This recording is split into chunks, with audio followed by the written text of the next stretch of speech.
Hello and welcome to a new video. It's been quite a while since I posted my last video, and it's also been quite a while that I've wanted to make this. So come over and I'll show you what I've made. My company predominantly makes kitchens, so this is built specifically for me. However, you could probably incorporate some of this into your own workbench. So we're going to start here at the edge banding machine, and I'm going to show you how this works. If you're making a kitchen with lay-on doors, for example, you need to have a nice protective front edge on all your units.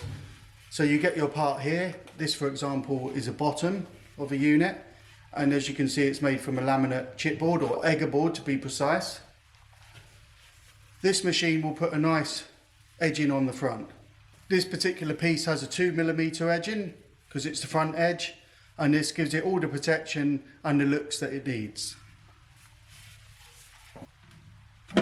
You lift this up here, put in the glue pellets, and the machine will heat it up and then put it on the roller, which will automatically feed in the edging here. You might be asking, why have you got an old kitchen extractor above it? Well, this glue absolutely stinks, and surprisingly this cheap extractor from Marketplace does a fantastic job getting rid of all the smells. Also has a light, which makes it easier to work with.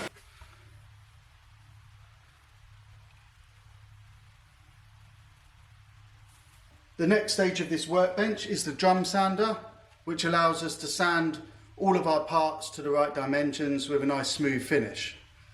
It has a conveyor belt here to feed it through, and also that comes in handy for the next part, which I'll show you shortly.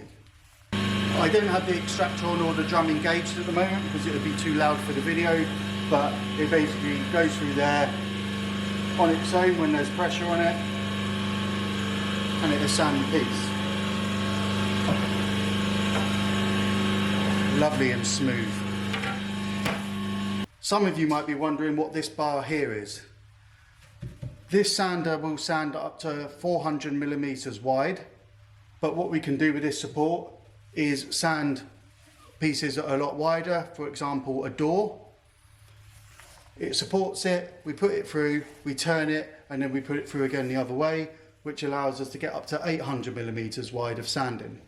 This is perfect for cabinet doors. Underneath is the extractor. Oh, and a squeaky hinge. The next part is quite obvious, it's the router table. I could have installed this piece into a worktop, but I thought, well, as I have the router table anyway, I'll just screw the top on. It's a lot easier. I don't have time really. I mean, we didn't really have time to do all this, but there you go. The extractor's quite easy. Comes off of here and just pops straight on the back of the fence there. This does come with a different feature that I didn't initially plan, but it's worked out really well, which is the fact that we can use the sander as an in-feed for the router table. So we're using the router, and we turn on the sander. This would help guide our piece into the router. And like magic, we have a groove. So why did this take so long to make? Well, it didn't actually. It only took about half a day to make it all. But what I was waiting for is some old kitchen units to build it and some old worktops. Most of my work is in either new builds or extensions, so I don't often rip out kitchens, and it's been about a year that I've waited since I've had this workshop to build something like this. So that's why it's taken a while. As you can see, this is an old kitchen, and somebody's tried painted laminate doors, which this is the reason why you don't. As you can see around the knobs there, all the paint's flaked off. This doesn't really worry me. Looks are not important, functionality is. Maybe you're not a kitchen company and not all of the functions here are for you, but hopefully you can incorporate some of these ideas into your own workbench. If you have liked this video, please give it a like, and also consider subscribing if you haven't, and I'll see you next time.